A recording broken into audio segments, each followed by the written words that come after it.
Today we'll be talking about 5 mental health tips on how to maintain and self-care and preserve your mental health. Let's jump straight into it. Hi guys, okay, so it's Sunday, it is self-care Sunday.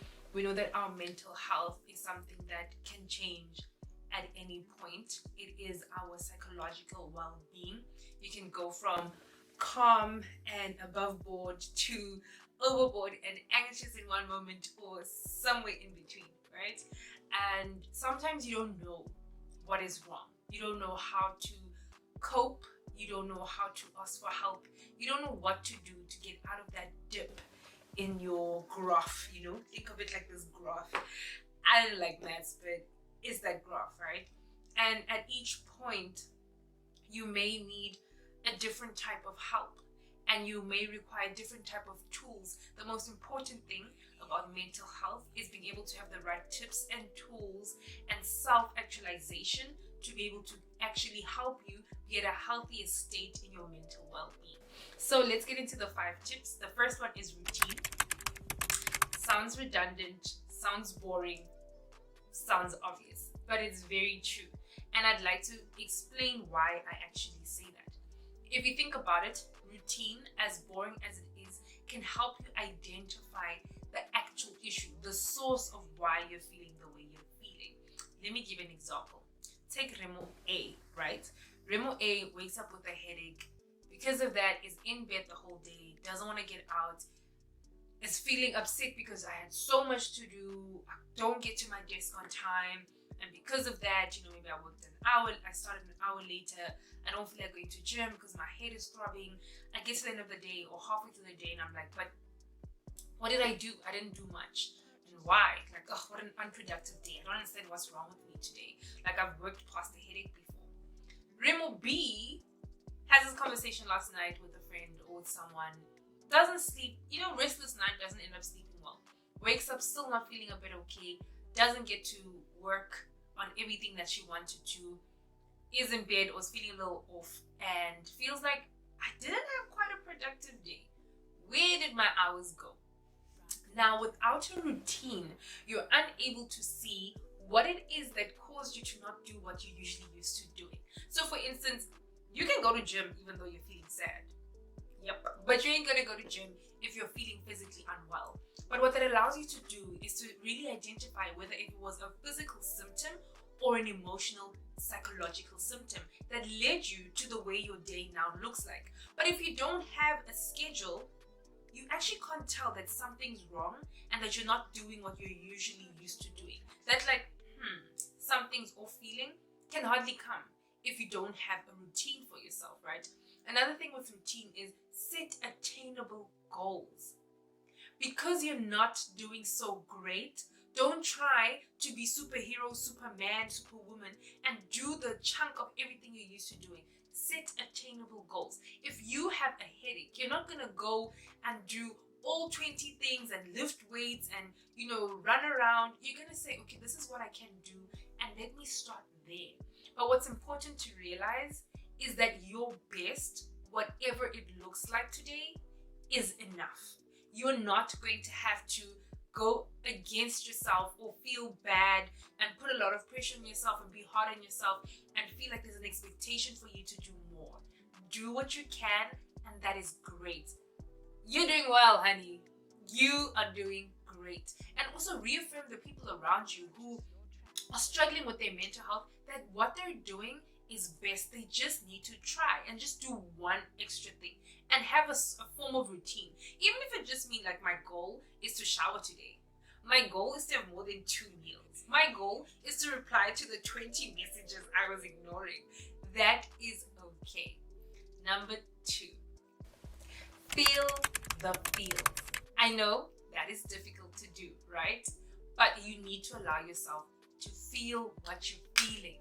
Because how else will you be able to know that actually something is wrong? I need the assistance if you don't feel everything that you're going through. Allow yourself to process emotions. We like sweeping things, but now it's the time to process, to reflect, and to understand. Have that realization and actualization of what am I going through and what is happening.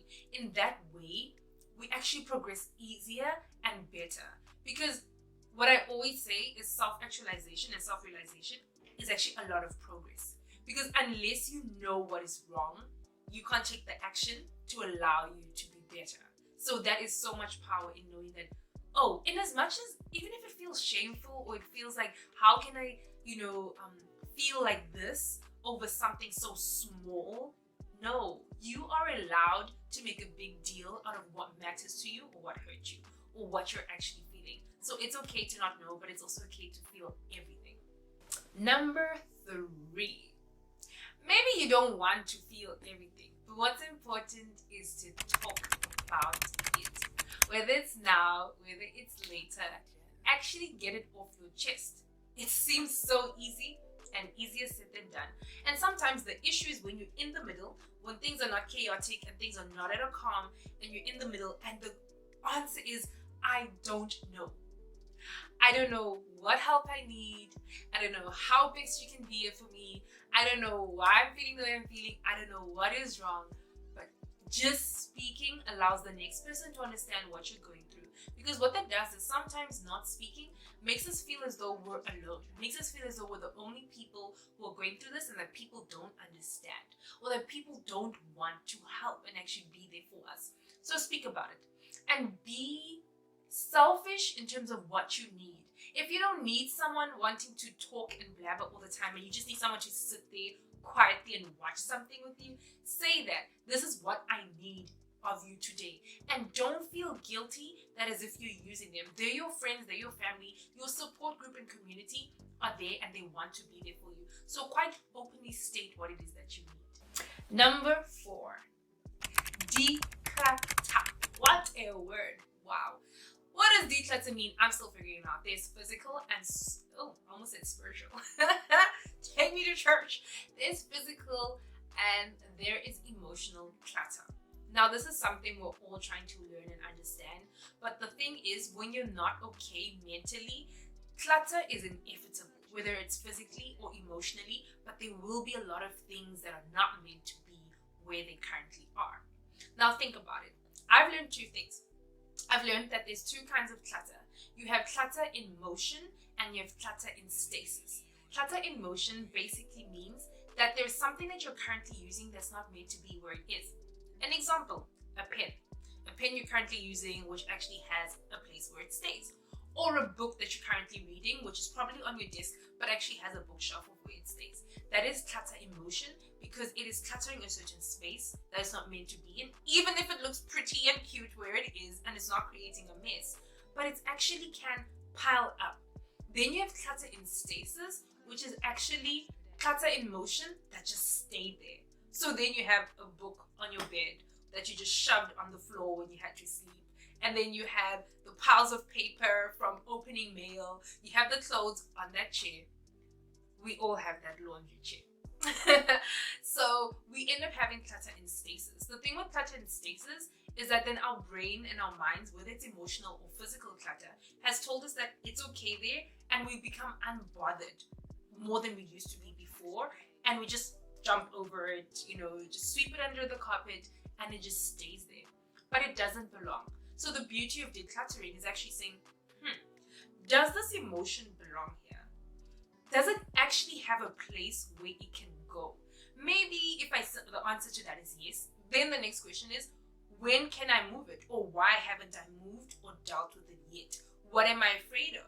Or what will I need to be able to get to this task? In that way, when you break down the clutter, you're able to see it as steps rather than this big task. So that on its own, we'll talk about cluttering another day. Number 5 is quite simple. It's have healthy habits. And by healthy habits, I mean holistically. That could be sleep patterns. That could be the things and activities that you do. That could be your eating. So whatever it is, that could be screen time and how often you spend on Candy Crush and all these games and series and Netflix. And even sleeping. Sometimes we need to know the triggers. Sometimes we sleep because we can sleep. We nap because we're sad. We nap when we're happy. We nap. We need to be able to understand and have healthy habits. I must eat in the day. I don't want to eat. I have no appetite. But I will create the healthy habit of rather getting an apple or drinking lots of water or opening the curtains to get some light so that I'm not in this dark space that I feel and want to actually validate myself to be in. It's okay to be there, but after that, create the habit of opening up at some day. Open up the space, everything that you need to do. And a bonus, number 6, practice creating normal. And that normal can look like anything. So I say create or recreate normal because 1, you can recreate your normal lifestyle or your normal habits in a way that you feel like yourself again. Realize that where you are now and who you are now is actually you. You're just actually experiencing a different side of you that you're still learning to manage and to understand. There is nothing wrong with this current side of you. It's all you. That's the thing. And the sooner we understand that, the sooner we're even able to get help. Because a lot of times we try to wait until we're really, really sick or not well psychologically or mentally before it seems valid enough for us to get the assistance we need. Well, listen here. You do not need to be sick enough to get the help that you need. You deserve to be helped, to be heard, to feel like people care and are around and are there for you. With being able to recreate normal is realizing that not all our thoughts are true. So a lot of times when we're in those spaces, we're going to be more negative than usual. We're going to be more self-sabotaging. We're going to feel like imposters in the very things we're able to do because we don't do it at our normal speed, and realizing that actually direction is more important than speed at this point. So you can run, but you're running because 10 other people in the corner are running, not because you understand where you're going. But with self-realization and understanding and decluttering and knowing where you are, you're able to go, wait, why am I running? No, I don't need to run. Okay, declutter, move that. Let me stand still. Okay, so I'm not currently moving, but I have direction because I need to go this way. And the moment you begin to run in that direction, you will be running closer towards where you want to be and at a healthier place than the one who's just going and just doing things because everyone else is doing it. So figure out what your self-care tips are and what will work for you, but also allow yourself to get into the rhythm and understand. So, like I said, remember, have a routine, be able to feel the feels, talk about it, declutter, have healthy habits, but also practice self-love and practice self-care and talking to yourself in a way that's positive and gentle and kind. In another episode or another video, I'll talk about the other tips and other habits that we can create to better improve our mental health.